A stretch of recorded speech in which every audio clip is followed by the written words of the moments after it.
해피 이스터! 부활의 아침이 밝았습니다. 모든 어둠과 슬픔, 인간의 생각과 한계를 깨뜨리시고 지금도 살아계셔서 우리와 함께 계시는 부활의 주님께 찬양과 감사를 드립니다. 어제 주미든 목자님과 우리 임보아스 목자님을 통해서 부활하신 주님의 음성을 잘 들으셨습니까? 저도 이 말씀을 준비하면서 부활하신 예수님의 음성을 깊이 듣게 하셔서 감사합니다. 이 시간 예수님이 이 땅을 떠나시고 마지막 명령의 말씀을 우리에게 주셨습니다. 이 시간 우리가 이 땅에서 무엇을 위해 살아야 할지 분명한 방향을 가지고 또 한 말씀 붙들 수 있기를 기도합니다. 제가 잠시 기도하고 시작하겠습니다. 감사하신 하나님 아버지, 믿음 없고 또 완고한 저희들을 포기치 않으시고 때마다 찾아오시고 인격적으로 만나주시고 부활의 주님의 그 놀라운 음성 듣게 하셔서 감사합니다. 이 시간 성령께서 임재하셔서 저희들의 내면의 모든 어둠과 슬픔과 죽음의 모든 그림자를 다 내쫓아주시고 생명의 음성을 듣게 도와주십시오. 주님, 죄인의 모든 허물과 죄악을 가려주시고 십자가의 보혈로 씻어주시고 다만 주님의 말씀만 드러내게 도와주십시오. 예수님의 이름으로 기도드렸습니다. 아멘. 오늘 말씀의 제목은 만민에게 복음을 전파하라입니다. 9절을 보십시오. 예수님은 안식 후 첫날 이른 아침에 살아나신 후 먼저 7 귀신을 쫓아내어 주신 막달라 마리아에게 나타나셨습니다.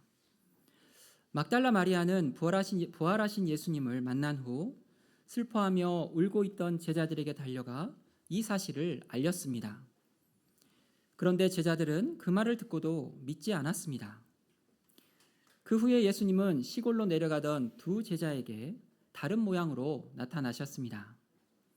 그들도 부활하신 주님을 만난 후 곧바로 돌아가 남은 제자들에게 예수님이 살아나셨다고 전하였습니다. 그러나 본문은 다시 말합니다. 역시 믿지 아니하니라. 이미 막달라 마리아의 증언도 믿지 않았고 이제 두 제자의 증언도 믿지 않았습니다. 이것은 단순한 신중함이 아닙니다. 반복적으로 드러나는 완고한 불신앙입니다. 왜 제자들은 이렇게까지 믿지 못했을까요? 첫째, 십자가의 충격과 절망이 너무 컸기 때문입니다. 제자들은 예수님의 죽음을 눈앞에서 보았습니다. 그들은 예수님께서 이스라엘을 회복하실 메시아라고 기대했습니다. 그런데 십자가는 그 기대가 무너진 사건처럼 보였습니다. 그래서 그들의 마음은 큰 상실감과 실패감에 사로잡혀 있었습니다. 사람은 절망이 깊을수록 좋은 소식조차 쉽게 믿지 못합니다. 제자들에게 부활의 소식은 너무 놀랍고 너무 기대밖의 일이었기에 오히려 받아들이기 어려웠습니다. 둘째, 메시아에 대한 잘못된 기대가 있었기 때문입니다. 제자들은 고난받고 죽으셨다가 다시 살아나시는 메시아보다 눈에 보이는 승리와 영광을 이루실 메시아를 더 기대했습니다. 그래서 예수님께서 여러 번 죽음과 부활을 말씀하셨지만 그 말씀을 제대로 붙들지 못했습니다. 결국 그들은 예수님의 말씀보다 자기 기대를 더 붙들고 있었던 것입니다. 자기 생각에 맞지 않는 하나님의 역사는 쉽게 믿어지지 않습니다. 셋째, 증인의 말을 받아들이는 겸손이 부족했기 때문입니다. 부활의 첫 증인들은 당시 사회적으로 큰 권위를 인정받던 사람들이 아니었습니다.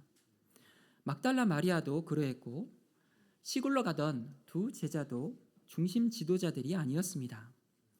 그런데 하나님은 바로 그런 사람들을 통해 부활의 소식을 전하게 하셨습니다. 제자들은 어쩌면 이런 증언을 가볍게 여겼을지 모릅니다. 그러나 믿음은 종종 내가 기대한 방식이 아니라 하나님이 정하신 통로를 통해 옵니다. 문제는 그 통로를 겸손히 받느냐 하는 것입니다. 넷째, 근본적으로 마음이 완악했기 때문입니다. 14절을 보십시오.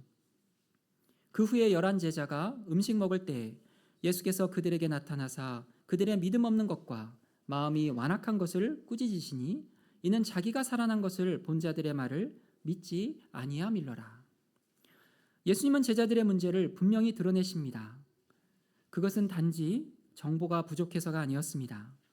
증거가 부족해서도 아니었습니다. 이미 막달라 마리아의 증언이 있었습니다. 이미 두 제자의 증언이 있었습니다. 무엇보다 예수님께서 친히 여러 번 부활을 말씀하신 바가 있었습니다. 그런데도 믿지 않았습니다. 왜입니까? 예수님은 그 뿌리를 믿음 없는 것과 마음이 완악한 것이라고 말씀하십니다. 완악한 마음이란 무엇입니까? 말씀 앞에 열리지 않는 마음입니다. 이미 주어진 증거를 받아들이지 않는 마음입니다. 절망과 자기 생각에 갇혀 있는 마음입니다. 자기 세계 속에 머물며 하나님의 역사를 받아들이지 않는 마음입니다. 그런데 이런 제자들의 모습이 과연 우리와 전혀 상관없는 모습일까요? 결코 그렇지 않습니다. 우리도 수없이 반복해서 부활의 말씀을 듣고 암송하였습니다. 부활하신 예수님을 만나 변화된 사람들의 증언도 들었습니다. 심지어 크고 작은 말씀의 체험도 하였습니다. 그래서 우리는 내가 부활을 믿고 있다고 생각하기 쉽습니다. 하지만 실제 삶에 들어가 보면 꼭 그렇지만은 않습니다. 우리도 예수님 안에서 내가 기대한 삶의 모습이 아닐 때 부활의 말씀이 잘 들리지 않습니다. 죽을 것 같고 망할 것 같은 상황 앞에서 여전히 두렵고 낙심합니다. 죽음이 끝이 아니고 부활이 있다고 말해도 알긴 아는데 맞는 말이긴 한데 하며 지금 내 삶의 변화와 지금 내 상황의 개선이 더 시급하다고 여깁니다. 예를 들어 중요한 시험에서 떨어지고 직장을 구하지 못하고 삶이 너무 힘들어 죽겠는데 누군가 와서 걱정 마, 그게 끝이 아니야. 예수님이 부활하셨어 라고 말하면 사실 그 말이 귀에 잘 들어오지 않을 때가 있습니다. 왜 그렇습니까? 부활이 거짓말이어서가 아닙니다. 내 현실의 무게가 너무 크게 느껴지고 내 기대가 너무 강하고 내 두려움이 너무 깊기 때문입니다. 우리 역시 제자들처럼 반복해서 말씀을 듣고도 실제 삶의 자리에서는 여전히 믿음 없는 모습으로 머물러 있을 때가 많습니다. 그럼에도 불구하고 부활하신 예수님은 이런 우리를 포기하지 않으십니다. 믿지 못하는 우리 각 사람을 찾아오셔서 다양한 방식으로 부활을 믿도록 도와주십니다. 사랑하는 예수님을 잃고 슬픔 속에 무덤을 찾아온 여인들에게는 천사를 보내 부활의 소식을 들려주셨습니다. 십자가에서 죽으신 예수님을 생각하며 혼자 울고 있던 막달라 마리아에게는 직접 찾아와 만나주셨습니다. 죽음과 실패의 자리에서 엠마오로 내려가던 제자들과는 친히 동행하시며 말씀을 풀어주셨습니다. 보지 않으면 믿지 못하겠다는 도마에게는 손과 옆구리의 상처를 보여주셨습니다. 예수님을 3번이나 저주하고 부인한 베드로에게는 갈릴리 해변에서 아침 식사를 손수 준비해 먹이시며 다시 일으켜 세워주셨습니다. 예수님을 핍박하던 사울에게는 강한 빛 가운데 나타나셨습니다. 사도행전 1장 3절은 부활하신 예수님께서 40일 동안 제자들에게 보이시며 하나님 나라의 일을 말씀하셨다고 말합니다.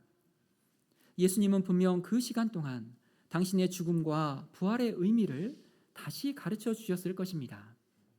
성경의 그 모든 말씀이 자세히 기록되어 있지는 않지만 아마 제자들에게 이런 뜻으로 말씀하지 않으셨을까 생각해 봅니다. 얘들아, 너희가 보았던 나의 죽음이 끝이 아니라는 것을 이제 알겠니? 내가 십자가에서 죽은 것은 헛된 일이 아니라 너희의 죄 때문이었단다. 그리고 내가 다시 살아난 것은 단순한 기적이 아니야. 그것은 태초부터 계획하신 하나님의 뜻이 이루어진 것이란다. 내가 살아난 것이 사실이라면 내가 너희에게 전한 말도 다 참이란다. 내가 살아나지 않았다면 너희의 믿음도 헛되고 너희는 여전히 죄 가운데 있었을 거야. 그러나 봐라. 나는 죽은 자 가운데서 다시 살아났다. 나는 잠자는 자들의 첫 열매야. 이후에 나를 따르는 자들도 함께 살아나게 될 거야. 너희는 아담 안에서 죽음을 보았지만 이제는 내 안에서 생명을 보게 될 거야. 너희가 두려워하던 죽음은 더 이상 끝이 아니야. 이제 너희 삶은 이 땅에 매인 삶이 아니라 하나님 나라를 향한 삶이야. 너희는 썩어질 것을 위해 사는 자가 아니라 썩지 아니할 것을 위해 사는 사람들이야. 지금은 몸이 연약하지. 조금만 참아. 장차 영광스러운 몸으로 변화될 거야. 지금 나처럼 말이야. 그러니 내 사랑하는 자들아, 흔들리지 말고 두려워하지 말고 항상 주의 일에 더욱 힘써야 돼. 너희의 수고는 결코 헛되지 않아. 자, 이제 가서 이 기쁜 소식을 전해야지. 예수님은 제자들의 마음속에 십자가와 부활을 하나로 연결시키는 말씀을 심어주셨을 것입니다. 예수님 안에서의 죽음은 끝이 아니라 부활로 가는 길목이며 하나님 나라의 영광으로 들어가는 통로임을 가르쳐 주셨을 것입니다. 사실 우리가 부활을 믿지 못하는 이유는 증거가 부족해서가 아닙니다. 말씀을 덜 들어서도 아닙니다. 내가 내려놓지 못하는 삶이 있기 때문입니다. 부활은 언제나 나의 죽음을 먼저 요구하기 때문입니다. 내가 이 땅에서 붙들고 있는 기대와 소망, 내가 놓지 못하는 계획과 자존심과 삶의 안정이 내려놓아질 때 비로소 부활이 믿어지기 시작합니다.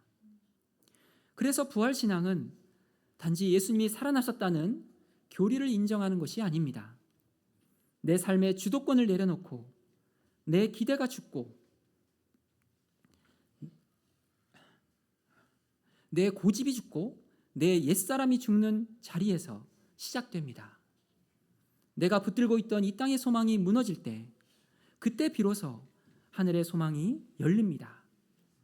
십자가를 통과하지 않고는 부활의 영광을 알 수 없습니다.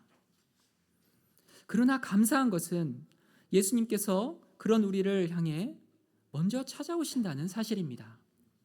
우리의 두려움 속으로 찾아오십니다. 우리의 무너짐 속으로 찾아오십니다.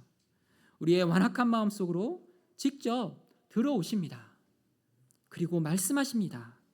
두려워하지 말라. 나는 살아났다. 이 말씀이 오늘 우리 각 사람의 마음에 들리기를 기도합니다.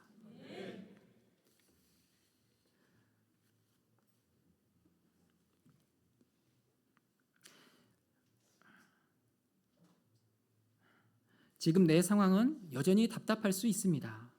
내 문제는 아직 해결되지 않았을 수 있습니다. 그러나 부활하신 예수님이 살아계시다면 그것이 끝이 아닙니다. 실패가 끝이 아니고 눈물이 끝이 아니고 죽음도 끝이 아닙니다. 부활의 예수님이 살아계시기에 우리 인생은 더 이상 이 땅의 모습으로만 규정되지 않습니다. 그러므로 오늘 우리가 회개해야 할 것은 환경이 아니라 믿음 없는 마음입니다. 상황이 아니라 완악한 마음입니다. 말씀 앞에 열리지 않는 마음, 이미 주신 은혜를 가볍게 여기는 마음, 자기 생각 속에 갇혀 하나님의 역사를 제한하는 마음을 내려놓아야 합니다. 부활의 예수님은 죽음을 깨뜨렸을 뿐만 아니라 우리의 불신앙도 깨뜨리십니다. 절망의 틀도 깨뜨리십니다. 자기 생각의 벽도 깨뜨리십니다. 그러므로 오늘 이 아침 우리도 부활의 주님 앞에 마음을 열어야 하겠습니다. 주님, 제 믿음 없음을 불쌍히 여겨 주옵소서. 제 완악한 마음을 깨뜨려 주옵소서. 제 생각이 아니라 주의 말씀을 믿게 하옵소서. 십자가를 통하여 부활의 영광을 보게 하옵소서. 그때 우리는 비로소 부활하신 주님의 음성을 듣게 될 것입니다. 그리고 그 음성 가운데 이 땅에서 무엇을 위해 살아야 하는지 분명한 방향을 붙들게 될 것입니다. 십자가의 죽음을 지나 부활하신 예수님은 이제 그 부활을 믿게 된 제자들에게 계속해서 말씀하십니다. 15절을 다 함께 읽어보시겠습니다. 시작.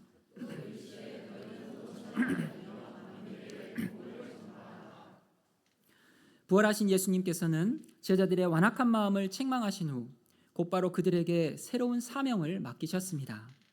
바로 온 세상에 복음을 전하라는 명령입니다. 이 말씀은 단순한 명령이 아닙니다. 부활을 경험한 자에게 주어지는 새로운 삶의 방향이요, 새로운 존재의 목적입니다. 온 천하에 다니며 만민에게 복음을 전하는 삶이라고 할 때 그것은 결국 한 사람을 살리는 목자의 삶을 의미합니다. 이러한 하나님의 뜻은 성경 전체를 통해서 일관되게 나타납니다. 하나님께서는 아브라함을 부르시며 너는 복이 될지라 하셨습니다. 아브라함의 부르심은 한 사람의 축복으로 끝나는 것이 아니었습니다. 그것은 열방을 향한 하나님의 구원 계획이었습니다. 하나님은 그를 통해 모든 민족이 복을 받게 하기를 원하셨습니다. 예수님께서도 갈릴리 바닷가에서 제자들을 처음 부르실 때 나를 따라오라, 내가 너희로 사람을 낚는 어부가 되게 하리라 말씀하셨습니다. 이건 역시 한 영혼을 살리는 삶으로의 부르심입니다. 결국 아브라함에게 주신 약속과 갈릴리 바닷가에서 제자들에게 주신 부르심은 부활 이후 더욱 분명하게 완성됩니다. 하나님께서 우리를 향해 품으신 소망은 처음부터 지금까지 변하지 않았습니다. 하나님은 우리를 복의 통로로 생명을 전하는 자로 부르셨습니다. 그러므로 부활을 믿는다는 것은 단지 하나의 교리를 인정하는 것이 아닙니다. 그것은 새로운 삶을 시작하는 것입니다. 삶의 목적이 달라지고 방향이 바뀌는 것입니다. 나 자신을 위해 살던 삶에서 벗어나 다른 사람을 살리는 삶으로 나아가는 것입니다. 부활의 증인은 이렇게 고백할 수 있습니다. 나는 더 이상 두려움 속에 사는 사람이 아니라 생명을 전하는 사람입니다. 나는 세상의 성공만을 위해 사는 사람이 아니라 하나님 나라를 위해 사는 사람입니다. 나는 나 자신만을 위해 사는 사람이 아니라 복음을 위해 사는 사람입니다. 부활하신 예수님을 만난 사람의 인생은 반드시 달라집니다.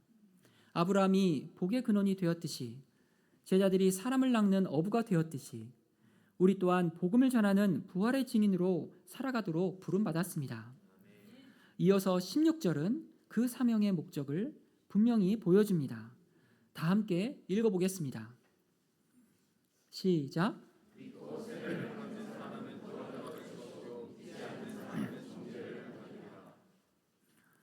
복음을 전하는 이유는 사람들을 구원으로 인도하기 위함입니다. 믿고 세례를 받는 자는 구원을 얻지만 믿지 않는 자는 정죄를 받습니다. 이것은 복음 전파가 선택 가능한 일이 아니라 생명을 살리는 절박한 사명임을 보여줍니다. 성경이 말하는 인간의 가장 근본적인 문제는 가난도 아니고 인간관계의 문제도 아니고 도덕성의 문제도 아닙니다. 인간의 가장 근본 문제는 하나님과의 관계가 끊어진 죽음입니다. 그래서 아무리 착하게 살아도, 아무리 성공해도, 아무리 인간관계가 좋아도 이 근본 문제는 해결되지 않습니다. 예수님의 십자가와 부활은 바로 이렇게 죽은 자를 살리는 사건입니다. 그리고 살아난 사람들이 다시 또 다른 죽어가는 사람을 살리는 삶으로 부르심받는 것입니다. 그런데 복음을 전하는 일은 결코 쉽지 않습니다. 죄와 사탄의 종노릇하며 살아가는 사람들, 어둠 가운데 있으면서도 빛을 알아보지 못하는 사람들에게 복음을 전한다는 것은 인간적으로 불가능하게 느껴집니다. 우리의 열심과 의지만으로 복음을 전하려고 하면 마치 벽 앞에 서 있는 것 같은 답답함을 느낄 때가 많습니다. 바위처럼 단단한 마음에 계란을 던지는 것처럼 무력하게 느껴지기도 합니다.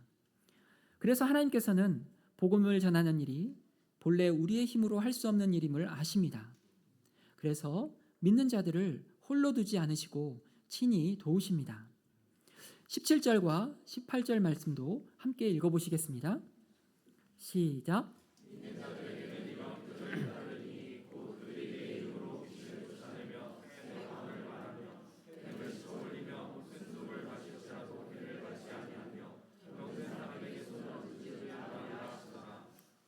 이 표적들은 믿는 자들의 능력을 자랑하게 하려는 것이 아닙니다. 믿는 자들이 전하는 복음이 참된 진리임을 확증하시기 위한 하나님의 역사입니다. 하나님께서는 복음이 단순한 말이 아니라 생명을 살리는 능력임을 보여주시기 위하여 표적을 허락하셨습니다. 귀신을 쫓아내는 것은 죄와 사탄의 권세로부터의 해방을 의미합니다. 새 방언을 말하는 것은 모든 사람에게 복음이 전해질 수 있고 복음 안에서 새로운 관계가 열릴 수 있음을 보여줍니다. 뱀을 집어올리고 무슨 독을 마셔도 해를 받지 않는다는 말씀은 하나님께서 복음을 전하는 자들을 보호하신다는 약속입니다. 병든 사람에게 손을 얹어 치유되는 것은 하나님 나라의 회복과 생명이 살아나는 역사를 나타냅니다. 이 모든 표적의 궁극적인 목적은 단 하나입니다. 하나님의 말씀이 참되다는 것을 확증하는 것입니다. 오늘날에도 이 역사는 계속되고 있습니다. 우리가 캠퍼스에서 학생들에게 복음을 전할 때에도 성령님의 역사를 목격합니다. 사람이 변화되는 기적이 일어납니다. 무기력하게 누워있던 자가 일어나고 절망 속에 있던 사람이 소망을 발견합니다. 목마른 사마리아 여인이 하나님을 예배하는 예배자로 변화됩니다. 이기적이고 냉정하던 사람이 사랑과 헌신의 사람으로 변화됩니다. 이 모든 변화는 인간의 노력으로 이루어지는 것이 아닙니다. 복음은 단순한 정보가 아니라 생명을 살리는 능력입니다. 그러므로 우리는 결과를 두려워할 필요가 없습니다. 복음을 전하는 일은 우리의 책임이지만 사람을 변화시키는 일은 하나님의 역사이기 때문입니다. 우리는 단지 복음을 전하는 도구일 뿐입니다. 성령께서 역사하실 때 굳은 마음이 열리고 죽어있던 영혼이 살아나며 절망의 인생이 새롭게 변화됩니다. 하나님께서 오늘도 믿는 자들과 함께 하시며 그 말씀을 확증하십니다. 우리의 입술을 통해 전해지는 복음이 어둠을 밝히고 죽어가는 영혼을 살리는 생명의 능력이 되기를 기도합니다. 이제 19절을 보십시오. 주 예수께서 말씀을 마치신 후에 하늘로 올려지사 하나님 우편에 앉으시니라. 예수님께서는 제자들에게 복음 전파의 사명을 맡기신 후 하늘로 올라가셨습니다. 그리고 하나님 보좌 우편에 앉으셨습니다. 이 장면은 단순한 승천 사건이 아니라 구속 역사의 완성을 선포하는 영광스러운 순간입니다. 여기서 앉으셨다는 표현은 바로 사역의 완성과 승리를 나타냅니다. 예수님께서 하나님 우편에 앉으셨다는 것은 이 땅에서 대제사장으로서의 사역을 완전히 이루셨음을 의미합니다. 구약시대의 대제사장은 백성의 죄를 속죄하기 위하여 해마다 반복해서 제사를 드려야 했습니다. 그러나 예수님께서는 단 한 번의 제사로 인류의 죄를 영원히 속하셨습니다. 그러므로 그분은 더 이상 반복해서 제사를 드리실 필요가 없으십니다. 십자가는 실패가 아니라 완전한 승리였습니다. 예수님은 죄와 사망의 권세를 깨뜨리시고 구원을 완성하셨습니다. 그리고 모든 사역을 이루신 후 하나님 우편에 앉으셨습니다. 그러나 예수님께서 하나님 우편에 앉아 계신다는 것은 단순한 안식을 의미하지 않습니다. 그분은 지금도 우리를 위하여 중보하십니다. 로마서 8장 34절은 말씀합니다. 그는 하나님 우편에 계신 자요 우리를 위하여 간구하시는 자시니라. 우리의 연약함을 아시고 우리의 죄를 변호하시며 우리의 믿음이 흔들리지 않도록 간구하고 계십니다. 그러므로 우리는 결코 혼자가 아닙니다. 또한 하나님의 우편에 앉으셨다는 것은 예수님께 절대적인 권세가 주어진 것을 의미합니다. 하늘과 땅의 모든 권세가 그분께 있습니다. 그리고 바로 그 승리의 주님께서 오늘도 우리와 함께 하십니다. 이 사실은 20절에서 더욱 분명히 나타납니다. 제자들이 나가 두루 전파할세 주께서 함께 역사하사 그 따르는 표적으로 말씀을 확실히 증언하시니라. 제자들이 나가 복음을 전할 때 주님께서 함께 역사하셨습니다. 그들의 능력이 아니라 주님의 능력이었습니다. 그들의 말이 아니라 주님의 말씀이었습니다. 그들이 일하는 것 같지만 사실은 주님께서 일하고 계셨던 것입니다. 이것이 바로 부활의 증인으로 사는 삶입니다. 부활의 증인으로 살아간다는 것은 예수님을 위해 홀로 애쓰는 삶이 아닙니다. 그것은 보좌 우편에 계신 주님과 동행하는 삶입니다. 주님은 하늘에 계시지만 동시에 성령으로 우리와 함께 하시며 우리의 사역 가운데 친히 역사하십니다. 그러므로 우리는 두려워할 필요가 없습니다. 우리의 연약함이 문제가 되지 않습니다. 우리의 부족함이 장애물이 되지 않습니다. 승리하신 예수님께서 우리와 함께 하시기 때문입니다. 그러므로 부활을 믿는 사람은 더 이상 자기 자신을 위해서만 살 수 없습니다. 부활을 믿는 사람은 생명을 전하는 삶으로 부르심 받았습니다. 그러므로 부활하신 예수님을 믿는 사람은 죽어가는 영혼들을 향해 나아가야 합니다. 그 길은 결코 외로운 길이 아닙니다. 보좌 우편에 앉으신 주님께서 지금도 함께 역사하시기 때문입니다. 오늘 우리도 이 주님의 부활의 주님 앞에 다시 서야 하겠습니다. 주님, 저를 복의 통로로 사용하여 주옵소서. 주님, 저를 사람을 살리는 목자로 세워 주옵소서.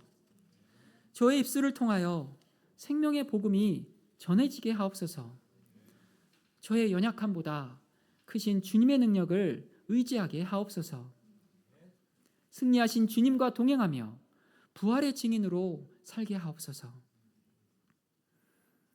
저에게 있어서 죽음은 단순히 숨이 멈추는 것이 아니라 사람들로부터 버림받는 것이었습니다. 그래서 평생 버림받지 않기 위해 열심히 살아온 것 같습니다. 항상 뭔가를 계획하고 성취하고 비교하고 경쟁하며 살아왔습니다. 그러나 항상 두렵고 불안했습니다. 이런 제가 여름수양에서 십자가에서 사람들로부터 하나님으로부터 버림받으신 예수님을 바라보게 되었습니다. 저는 내 죄를 대신하여 버림받으신 예수님을 믿고 구원을 받았습니다. 그러나 이후 신앙생활을 하면서도 이 버림받을 것 같은 두려움이 쉽게 사라지지 않았습니다. 내가 한 일이 실패하여 사람들의 비난과 정죄를 받을까 두려웠습니다. 나의 잘못된 결정으로 손해를 보고 망할까 두려웠습니다. 그래서 항상 나서지 않았고 내가 책임지는 일은 하지 않고자 했습니다. 부활하신 예수님은 이런 저를 IMF 실업자 시절 만나주셨습니다. 그때 부활하신 주님은 세상에서 쓸모없어 버림받은 나를 무조건적으로 변함없이 사랑해 주셨습니다.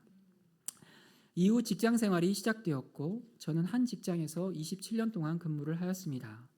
저는 예수님 믿는 사람으로서 당연히 세상에서 잘 나가야 한다고 생각했습니다. 하지만 결국 다니던 회사가 망하면서 기대와 소망이 무너졌습니다. 부활하신 예수님은 이런 저에게 다른 직장을 주셨습니다. 그런데 새 직장에서 저는 또다시 내 가치를 증명해야 하는 두려움 속에 살았습니다. 망한 회사에 꼬리표를 달고 일하려니 부끄럽게 느껴졌습니다. 제 나이대에 온 사람들은 다들 대형 회사에서 많은 인맥과 경험을 가지고 온 사람들이었습니다. 저는 업계에 인맥도 없고 결국 이 회사에 도움이 되지 못할 것 같았습니다. 점심을 혼자 먹는 때가 많아졌습니다. 내가 이곳에서 언제까지 다닐 수 있을까 하는 생각이 들었습니다. 이런 생각이 들면서 부활하신 예수님의 말씀이 들리지 않았습니다. 이런 제가 부활절 말씀을 맡게 되었습니다. 제가 맡은 본문에서 믿지 않는 제자들의 모습이 반복해서 나왔습니다. 예수님은 믿음이 없고 완악한 제자들을 책망하였습니다. 예수님께 책망받는 제자들의 모습이 바로 저였습니다. 그렇게 부활의 증거를 보고 들었는데 저는 자기 생각에 갇혀서 믿지 않았습니다. 지금까지 오랫동안 직장 생활을 하면서 양을 섬기며 부활의 주님을 체험했는데도 믿지 않았습니다. 그것은 제 안에 여전히 승천하시는 예수님을 붙잡고 이스라엘 나라를 회복하심이 이때니까 말하는 제자들처럼 이 땅에서의 영광의 메시아를 고집하는 완악함 때문이었습니다. 제가 이 시간 주님 앞에 말씀을 믿지 않는 완악함을 애통히 회개합니다. 주님은 믿음 없이 살던 죄인을 불쌍히 여기사 새롭게 방향과 사명을 주셨습니다. 하나님의 뜻 가운데 겨자씨 교회가 새롭게 개척되어 나갔습니다. 갑자기 보아스 목자님과 함께 저도 개척교회 목자가 되었습니다. 한 명의 동역자가 귀하고 한 명의 양이 귀했습니다. 주님은 이제 본격적으로 양들을 섬기는 목자의 삶을 살라고 하시는 것 같았습니다. 제가 다시 복의 근원, 열국의 아비, 사람을 살리는 어부의 인생으로 부르신 하나님의 뜻을 영접하고 남은 인생을 온 천하 만민에게 생명의 복음을 전하는 삶 살 수 있기를 간절히 기도합니다. 새로운 직장에서도 기도하고 복음을 전하며 구원의 역사를 이룰 수 있기를 기도합니다. 결론입니다. 십자가에서 구원을 완성하시고 하나님 우편에 앉으신 예수님께서는 오늘도 우리를 위해 중보하고 계십니다. 또한 복음을 전하는 우리의 삶 속에서 친히 함께 역사하십니다. 그러므로 부활의 증인된 삶은 결코 홀로 살아가는 삶이 아닙니다. 언제나 예수님과 함께하는 삶이요, 주님과 동행하는 삶이며 주님의 능력으로 살아가는 삶입니다. 그러므로 우리는 보좌 우편에 앉으신 승리의 주님께 감사와 찬양과 영광을 올려드려야 하겠습니다. 그리고 날마다 주님 앞에 서는 날까지 이 땅에서 부활의 증인된 삶을 살 수 있기를 간절히 기도합니다. 제가 잠시 기도하고 마치겠습니다. 감사하신 하나님 아버지, 믿지 않고 완악한 제자들을 찾아오시고 책망하시고 그들의 마음 가운데 부활하신 예수님을 믿는 믿음을 심으시는 주님을 인하여 감사합니다. 우리 각 사람의 형편을 아시고 인격적으로 찾아오시는 우리 주님을 찬양합니다. 이 주님이 하나님 보좌 우편에 지금 앉아 계십니다. 우리가 이 땅에 살면서 남은 인생 이 주님과 동행하며 생명을 살리는 귀한 주님의 동역자가 될 수 있도록 도와주시길 간절히 기도합니다. 감사하며 예수님의 이름으로 기도드렸습니다. 네.